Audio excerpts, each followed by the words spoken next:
Hi friends, पथिक lockdown video series part 2 में आप सबका फिर से स्वागत। मेरा नाम समीर सुरवे। आज है हमारा एपिसोड नंबर 3। सबसे पहले मैं आपको याद दिलाना चाहूँगा before I start the episode के अगर आपने अभी भी चैनल को सब्सक्राइब नहीं किया है तो आप प्लीज़ लाइक बटन पे क्लिक कीजिए एंड चैनल को सब्सक्राइब कीजिए और बेल बटन पे क्लिक करना ना भूलिए ताकि आपको नोटिफिकेशन मिले जब भी अगला वीडियो रिलीज़ हो। और यदि आपने पहले 2 वीडियोज़ मिस किए कोई भी कारण, तो आप टॉप लेफ्ट कार्ड में जाके क्लिक कर सकते हैं जहां आपको लिंक्स मिलेंगे और आप पहले 2 वीडियोस भी देख सकते हैं। अब मैं आप फिर से गुजारिश करूंगा कि आपको ये वीडियोस कैसे लग रहे हैं। प्लीज़ कमेंट सेक्शन में आपके कमेंट्स डालिए ताकि we know where we can improve और हम किस तरीके से इस वीडियोस को और इम्प्रूव कर सकते हैं। So without any further delay आज का टॉपिक शुरू करते हैं और आज का टॉपिक है व्हाट इज डिसिप्लिन, मतलब अनुशासन क्या होता है और इसकी ज़रूरत क्या होती है। अब अनुशासन बड़ा भारी भक्कम वर्ड लगता है, सो ड्यूरिंग द वीडियो मैं डिसिप्लिन ये वर्ड यूज़ करूँगा। I think that is easier to understand. So दोस्तों, कहानी की शुरुआत करते हैं रमेश की कहानी से। और जैसे आप स्क्रीन पे देख रहे हैं, रमेश का लाइफ बहुत इजी है नहीं, बहुत टफ लाइफ है। हर रोज़ उसके कोई ना कोई तो बिल भरना होता है। उसको मोबाइल पे अलर्ट आ जाता है कि भैया तेरा रिचार्ज अभी बाकी है, टाटा स्काई का रिचार्ज बाकी है, इलेक्ट्रिसिटी बिल भरा हुआ नहीं है, ये बिल वो बिल, कोई ना कोई बिल भरना होता है। और इसके वजह से रोज़ काफ़ी सरदर्द होता है। इस गॉट अ माइग्रेन प्रॉब्लम, तो माइग्रेन के ऊपर कोई ना कोई दवाई लेनी होती है। उसका बॉस बहुत ही डिमांडिंग है। उस रोज़ उनसे डिमांड करता है कि भैया लॉग दे दो, 9 बजे से लेकर 5 बजे तक क्या क्या काम किया लिख के दो, maybe you are lazy, आप आलसी हो, ऐसे बॉस को शायद शक है। एंड प्लस कोई ना कोई इमरजेंसी के पीछे रमेश दौड़ते ही रहते हैं। इसके लिए अगर रमेश कहें कि मेरा लाइफ बहुत क्रूएल है तो शायद जायज़ है ऐसा कहना। दोस्तों, ऐसा क्यों होता है? बिकॉज सोचिए अगर ऐसा हुआ कि हर हफ्ते में हर दिन अगर बाहर का वेदर चेंज होने लगा, आज गर्मी है तो कल सर्दी है और परसों बारिश हो सकती है और आपको पता नहीं कब क्या होगा। तो आपको ये भी नहीं पता नहाने के बाद किस किस्म के कपड़े पहनने चाहिए, आज ठंड होने वाली है, क्या आज बारिश होने वाली है, मैं छाता लेके जाऊं नहीं जाऊं, तो लाइफ कैसे होगा? लाइफ की तो बैंड बजी जाएगी, मतलब काफ़ी सारे प्रॉब्लम्स तो हो ही जाएंगे, हेल्थ पे भी काफ़ी बुरा असर होगा। And in such cases definitely life will be very very chaotic. ऐसे क्यों होता है दोस्तों? ऐसे इसलिए होता है कि हमारा लाइफ का टाइम लैग होता है एक दिन। अब टाइम लैग का क्या मतलब है? मतलब जैसे आपने देखा कि रमेश एक ना कोई चैलेंज के पीछे दौड़ते रहता है एंड बिकॉज ये चैलेंजेस के पीछे भागते रहता है, he gets a time lag of only 1 day. That means उसको पूरा लाइफ समेटने में ही पूरा दिन निकल जाता है। उसको लाइफ जीने का टाइम मिलता ही नहीं है। पूरा का पूरा time he is only managing his life, अपना लाइफ समेट रहा है, कोई ना कोई काम कर रहा है। ऐसे टाइम में definitely his mental state is going to be absolutely frustrated. पर दोस्तों, आप सोचिए, आकाश की कहानी देखिए। आकाश का लाइफ इतना फ्रस्ट्रेटेड है नहीं। आकाश साल में एक बार बिल भर देता है। टाटा स्काई का रिचार्ज 1 साल कर दिया, पूरे साल देखता नहीं है। जियो का रिचार्ज या एयरटेल का रिचार्ज 1 साल में एक बार भर दिया, फिर पूरे साल उसको देखने की जरूरत नहीं होती है। सो बिल्स उसको फ्रीक्वेंटली भरने नहीं पड़ते, एक ही बार करना पड़ता है। मतलब जो काम रमेश हर रोज 10 प्रोवाइडर्स के साथ करता है, वो काम आकाश सिर्फ साल में एक बार ही करते हैं। उनको याद भी नहीं कि उनकी लास्ट तबीयत कब खराब हुई थी। He is very very healthy. उनका बॉस बहुत ही बढ़िया है। वो कहता है महीने में एक बार आके रिपोर्ट करो भैया, बोलो क्या कर रहे हो, उसके बाद आप जैसा चाहे काम करो, मेरे को कोई दिक्कत नहीं है। और ही सेज लास्ट इमरजेंसी तब आई थी जब उनकी नानी की तबीयत खराब थी 3-4 साल पहले, अभी कोई इमरजेंसी भी नहीं है। अगर यदि ऐसा हो दोस्तों, तो फिर इस कहानी में हमें दिखता है कि इनका life is fun. And life क्यों फन है दोस्तों? बिकॉज उनका टाइम लैग ज्यादा है। तो इसका कारण ये है दोस्तों कि टाइम लैग 1 महीने का है। अभी टाइम लैग 1 महीने का है, उसका मतलब क्या होता है? उसका मतलब ज्यादा फ्रीडम होता है। क्यों? क्योंकि इसका मतलब ये होता है कि आप पूरा का पूरा टाइम लाइफ समेटने में नहीं लगा रहे हो। आपके पास लाइफ समेट के लिए एक दिन नहीं है, आपके पास लाइफ समेटने के लिए 1 महीना है। दैट मीन जो काम रमेश सारे एक दिन में करता था, वो काम करने के लिए आपको अगर 1 महीना कोई दे, तो दैट मीन्स आपका अबाउट 50 to 60% टाइम लाइफ समेटने में चला जाएगा। But at least you get 30 to 40% time वो काम करने के लिए जो आप हमेशा करना चाहते हो। तो आपका लाइफ का फ्रीडम बढ़ जाता है। ऐसे टाइम में you are on a survival mode. But दोस्तों, ऐसे भी कई लोग होते हैं जिनका टाइम लैग होता है 1 साल का। सोचो अगर आपको लाइफ समेटने के लिए 1 साल दिया जाए, दैट मीन्स यदि आपके पास 2 महीना इनकम नहीं है, कोई प्रॉब्लम नहीं है, आपके पास 10 महीने का और महीने का खर्च जो है वो पैसे आपके पास ऑलरेडी है। यदि आपकी तबीयत खराब हो जाए तो ऐसे के नहीं कि आपको अभी के अभी डॉक्टर के पास जाना पड़े, you have enough time to recover because आपकी इम्यून सिस्टम स्ट्रांग है, तो आपको इमीडिएटली डॉक्टर के पास नहीं जाना पड़ता। मगर जिस आदमी का टाइम लैग 1 डे है, शायद तबीयत एक दिन अचानक इतनी खराब हो जाती है कि immediately to the hospital, so that means your health is better. So अगर आपको लाइफ समेटने के लिए थोड़ा वक्त दिया जाए, सांस लेने के लिए थोड़ा टाइम दिया जाए, तो योर टाइम लैग इंक्रीजेस, और ऐसे समय में you get time to progress, आपको आगे बढ़ने के लिए थोड़ा टाइम मिलता है। पर ऐसे भी लोग इस दुनिया में हैं दोस्तों जिनके पास टाइम लैग होता है 10 साल का। दैट मीन्स यदि लाइफ में कुछ भी प्रॉब्लम आ जाए, वो प्रॉब्लम सॉल्व करने के लिए इनके पास 10 साल का टाइम है। जैसे आप कोई भी बड़े एक्टर को देखो, तो अगर उनकी नेक्स्ट मूवी फ्लॉप हो जाए तो उनको कोई परवाह नहीं, बिकॉज उनके पास और 3-4 मूवीज लाइंड अप है, तो और 5-6 साल के लिए उनके पास काम है। तो वो मूवी में जो भी गलतियां की, वो गलतियां सुधारने के लिए उनके पास और 5-6 साल है। तो यदि आपके पास 10 साल का टाइम लैग है तो आप बन जाते हैं यूनिप। दैट मीन्स आप अपनी जिंदगी अपने मर्जी के मुताबिक जीने के लिए फ्री हो, बिकॉज आपके पास काफ़ी टाइम लैग है, आपके पास सब रिसोर्सेज है, आपकी हेल्थ ठीक है, आपके रिलेशनशिप्स अच्छे हैं, आपके पास काफ़ी पैसा है, आपके पास काफ़ी काम है, आप ब्रांड हो दुनिया में। अगर ये सब कैसे हो सकता है दोस्तों? अगर ये सब हो सकता है तो इसका एक ही कारण है, एंड दैट इज बिकॉज आपके पास है अनुशासन। That means you have got discipline. यदि आपके पास डिसिप्लिन हो तो क्या होता है, आपके पास आपके लाइफ में जो चैलेंजेस आते हैं उनके बीच में टाइम का गैप ज़्यादा होता है, तो वो चैलेंजेस सबमिटने के लिए, उन चैलेंजेस को डील करने के लिए आपको ज़्यादा काफ़ी समय मिलता है। You get more time to deal with this challenges. That's because कई सारे प्रॉब्लम्स तो आपके अनुशासन की वजह से आप प्रिवेंट करने लगते हो। आप वो प्रॉब्लम्स आप तक आते ही नहीं है, आने से पहले आपने उनको ऑलरेडी सॉल्व कर दिया है। ओके, लाइक फॉर एग्जांपल, अगर आपने पहले ही पैसे कमा के इन्वेस्ट किए तो आपके पास यदि कोविड में आपका काम रुक भी जाए तो आपको परवाह नहीं है, it doesn't become a problem for you. कई सारे लोग ऐसे हैं जो एसिम्टोमेटिक है, दैट मीन्स कोविड है, उनको कोविड से वो इन्फेक्ट भी हुए लेकिन उनको कोई प्रॉब्लम नहीं हुआ, because the immune system was strong, so they prevented the problem. उन्होंने प्रॉब्लम को आने से पहले ही रोक लिया। या फिर कभी भी अनुशासन की वजह से ऐसे भी हो सकता है कि आपके पास प्रॉब्लम आया मगर you were strong enough to deal with the problem. Emotionally, physically, financially, mentally आप ज़्यादा स्ट्रांग हो तो आप इजीली प्रॉब्लम को डील कर सकते हो। जैसे कि शोएब अख्तर ने आके बॉल डाला, बट सचिन तेंदुलकर को कोई प्रॉब्लम नहीं था, ही hit the ball for a 6 outside the stadium, so he was capable enough to deal with the problem। ऐसे भी हो सकता है। तो दोस्तों अब हम जानते हैं ये डिसिप्लिन चीज है क्या। तो जैसे आप स्क्रीन पे देख रहे हो, बड़ी इंटरेस्टिंग स्लाइड है। Discipline means no excuses. देखिए क्या स्लाइड पे लिखा है, इसके ऊपर लिखा है discipline is will power, determination, it is a gateway to produce fast results, it is about passion, it is about emotions. That means discipline है विल पावर यूज करना, डिटर्मिनेशन यूज करना, कोई भी एक्सक्यूजेस नहीं देना, it is about being passionate. कैसे लिखा है स्क्रीन पर, ध्यान से देखिए दोस्तों, वहां पे ऐसे लिखा है discipline is not about willpower, it is not about determination, it is not a fast gateway to produce fast results, it is not about passion, it is not about emotions। yes दोस्तों, सोचिए अगर आप will power से उठते हो तो will power is a limited resource. जैसे आपने ठान लिए कि कुछ भी करके मैं मेरे ऑफिस में हर रोज टाइम पे पहुंचूंगा या मैं कॉलेज में टाइम पे पहुंचूंगा, और आप लेट उठ गए तो आप क्या करोगे, आप उबर बुक करोगे। जबकि उबर एक्सपेंसिव है, आपको वो खर्चा परवड़ता नहीं है, मगर फिर भी आपको गोल अचीव करना है, इसके लिए आप उबर से जाओगे। नाश्ता करने के लिए टाइम नहीं है, घर पे नाश्ता बनाने के लिए टाइम नहीं, तो बाहर जाके खाओगे। अब इस वजह से क्या होगा, धीरे धीरे आपकी तबीयत पे असर होगा, बाहर का खाना खाने से आपका पेट खराब होने लगेगा, या फिर खर्चा will become a problem, budget is going to be an issue, because रोज रोज उबर से जाना तो परवड़ेगा नहीं, तो that will take a toll on your budget. चलो आपने खर्चा कर भी लिया तो जो पैसे आप उबर पे खर्च करे वो कहीं और आप खर्च कर सकते थे, may be you could have bought anything, वो आप नहीं कर सकते हो। सो डेफिनेटली धीरे धीरे आपका ये ऑफिस में टाइम पे पहुंचने का गोल फॉल्टर होना शुरू हो जाएगा, and that is exactly what happens with will power. अगर आप विल पावर से काम करते हो तो धीरे धीरे विल पावर, ये ऐसा रिसोर्स है, वो कम होते जाएगा, और फिर जो discipline also goes on becoming weaker. So discipline is not about willpower, it's not about determination. Discipline से fast results आते हैं मगर वो results टिकते नहीं हैं, and discipline is not about passion. So discipline है क्या दोस्तों?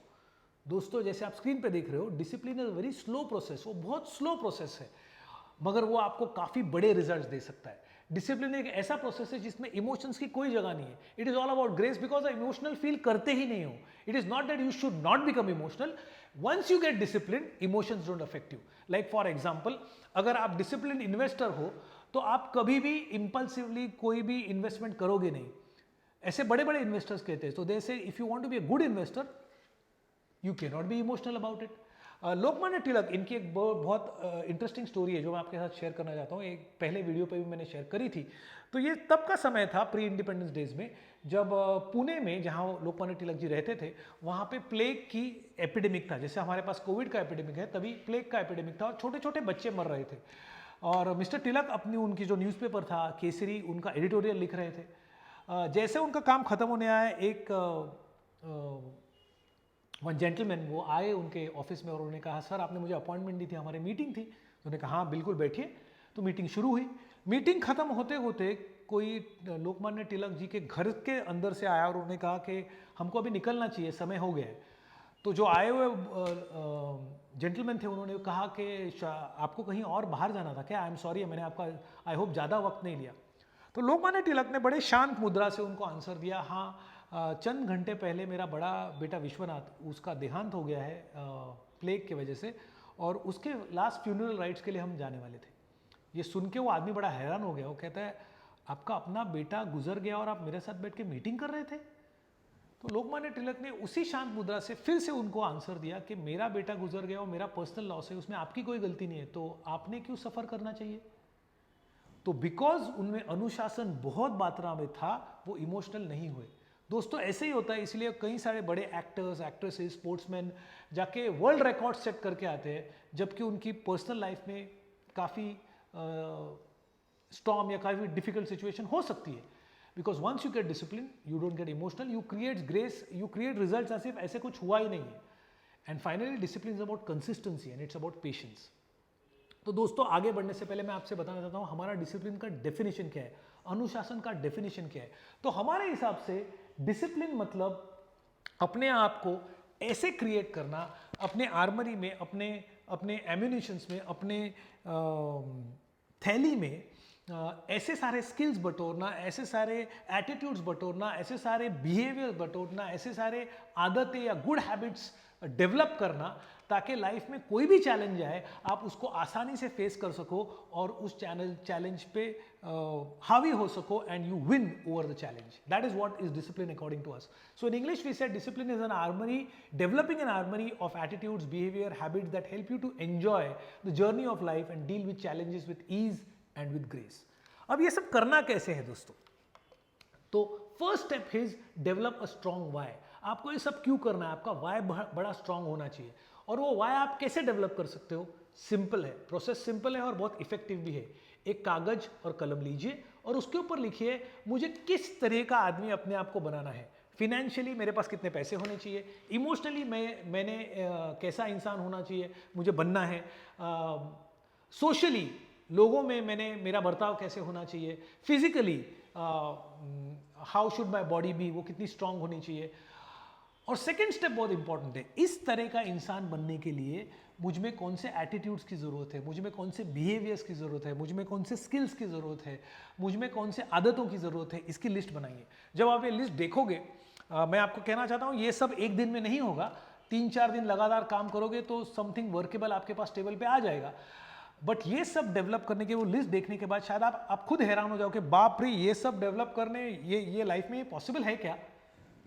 दोस्तों इसको टाइम लगेगा. Remember discipline is a slow process. तो शायद इस तरह का इंसान बनने के लिए, ये सारी आदतें डेवलप करने के लिए आपको अगले 20-25 साल लग सकते हैं, बट लगने दो. जैसे जैसे आप एक एक चीज़ या अनुशासन लाते जाओगे अपने लाइफ में, आपको उसके रिजल्ट धीरे धीरे दिखना शुरू हो जाएगा. सो नेक्स्ट स्टेप क्या है? So first develop a why. Second step is start taking baby steps. जब छोटा बच्चा चलता है ना, वो धीरे धीरे चलता है, वो गिरता है, फिर खड़ा रहता है, फिर चलता है. तो एक साथ बहुत सारे गोल्स मत लीजिए. जैसे कि अगर आपने डिसाइड किया मैं रोज सुबह 5 बजे उठूंगा और एक्सरसाइज करूंगा और 1 साल में या 2 महीने में वेट लूज करूंगा या स्ट्रॉन्ग फिजिक बनाऊंगा. अब यहाँ क्या हो रहा है? ये बेबी स्टेप्स नहीं है. आपने एक साथ 3 गोल्स लिए. सुबह उठना एक गोल, उठ के एक्सरसाइज करना दूसरी गोल, एक्सरसाइज की आदत डालना दूसरा गोल, और एक्सरसाइज की आदत डाल के उससे स्ट्रॉन्ग बॉडी बनाना तीसरा गोल. तीनों गोल पे आप एक साथ काम मत कीजिए। So what we are saying is, आप पहले एक बेबी स्टेप लीजिए, रोज सुबह उठूंगा, तो रोज सुबह उठने की आदत डालने की कोशिश कीजिए और उसमें उठिए और कंसिस्टेंसी पे ध्यान दीजिए, सिर्फ उठने पे ध्यान दीजिए। उठ के क्या करना है वो आप डिसाइड मत कीजिए। उठिए, चाय पीजिए, सुबह का जो वेदर होता है उसका आनंद लीजिए। Once you start enjoying the process, उसमें आनंद आने लगा कि उठ के मजा आ रहा है, फिर दूसरा गोल लीजिए, उठ के मैं थोड़ी सी एक्सरसाइज करूंगा, 5 मिनट 10 मिनट। फिर सेकेंड गोल, उठ के एक्सरसाइज करके उसका भी आनंद मिलना चाहिए, आपको ऐसे लगना चाहिए कल मुझे फिर करना है। जब दूसरी आदत हो जाएगी, आप सुबह उठोगे, एक्सरसाइज करोगे, इस सब में 6 महीने 8 महीने 1 साल भी लग सकता है। फिर आप स्ट्रॉन्ग एक्सरसाइज शुरू कीजिए जहां अपने आप पे थोड़ा सा फोर्स एक्सर्ट करेंगे, and then you go towards body building और then you go towards losing your weight. Problem ऐसे होता है, हम एक साथ 3-4 बिहेवियर्स लाने की कोशिश करते हैं, बहुत सारा बदलाव इकट्ठा लाने की कोशिश करते हैं और वहीं पे प्रॉब्लम होता है। So focus on consistency. And last tip दोस्तों, नेवर फील गिल्टी। ऐसा करने के बाद भी आप गिरोगे, आप में प्रॉब्लम्स होगी, किसी दिन आप मिस करोगे, आप नहीं उठ पाओगे, नहीं कर पाओगे जो आपने डिसाइड किया है। Never feel guilty but do not give up. जैसे कोई छोटा बच्चा गिरता है तो हम उसको डांटते नहीं है, हम उसको एनकरेज करते हैं और कहते हैं चलो फिर उठो। तो फिर उठ के we have to continuously keep on doing this. ऐसा करोगे तो डेफिनेटली अनुशासन आएगा और लाइफ में बहुत सारी तरक्की भी आएगी। अब मैं आपको एक एग्जांपल देना चाहता हूं। गए साल हमारे लॉकडाउन के दौर में हमने एक ऑनलाइन कोर्स किया, ताकि वो था ऑफलाइन बट हमने ऑनलाइन फिर करना पड़ा बिकॉज ऑफ लॉकडाउन। और पूरे साल हमने यही सारे कंसेप्ट पे काम किया और अल्टीमेटली हमने लास्ट 75 डेज में एक प्रोजेक्ट दिया कि चलो अब आप करके दिखाइए जो आपने सीखा है कि आप कर सकते हो। और हम आप आज एग्जाम्पल देखने वाले हैं प्रताप मोरे जी का। सो प्रताप मोरे इज अ यंग मैन, थोड़े से ओवरवेट भी थे, and he decided 10 years vision.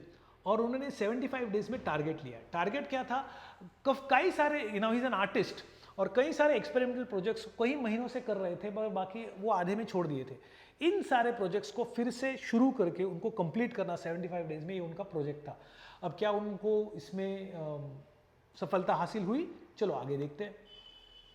तो उनका बेसिक अनुशासन का प्रोजेक्ट था हर रोज 5 घंटे देना इन सारे प्रोजेक्ट्स के ऊपर काम करने के लिए। और इन 5 घंटों में माइंड यू बाकी सारे काम शामिल नहीं थे, मतलब जैसे ईमेल को आंसर करना है, नेटवर्किंग करना, ये सब उसमें इंक्लूडेड नहीं था। मगर फिर भी उन्होंने सोचा, चैलेंज लिया, कर सकते हैं क्या। और हुआ क्या दोस्तों, उनके सारे एक्सपेरिमेंट सफल हुए। कई सालों तक या कई महीने से वो सोच रहे थे कि एल्यूमिनियम पे पेंटिंग करना, बिकॉज एल्यूमिनियम एक ऐसा मीडियम है जिसका कोई भी वेदर का उसके ऊपर असर होता नहीं है। और वो प्रोजेक्ट उन्होंने सक्सेसफुली कंप्लीट किया इस विंसिस में। फिर उन्होंने सोचा था बड़े बड़े पैना में प्रोजेक्ट करना, मतलब when you do a project, चलो मुझे पेंटिंग इतना सा करना है, मतलब 5 इंच का पेंटिंग करना है, वो आसान है, लेकिन 500 फुट का पेंटिंग करना वो आसान नहीं है। उन्होंने इस दौरान वो भी कंप्लीट किया, उन्होंने एक बहुत बड़ा पेंटिंग कंप्लीट किया।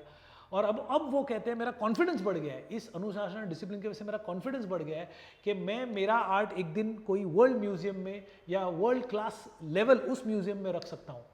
आगे ये सब करते हुए उनको ये भी फायदा हुआ कि उनको 2 कॉन्ट्रैक्ट्स मिली। Renaissance which is a five star hotel, उसकी 2 बड़ी कॉन्ट्रैक्ट्स मिली। स्थापत्य आर्किटेक्ट जो वर्ल्ड क्लास आर्किटेक्ट्स है, उनके साथ काम करने का उनका सपना था, उन्होंने अपने साथ काम करने का मौका इनको दिया।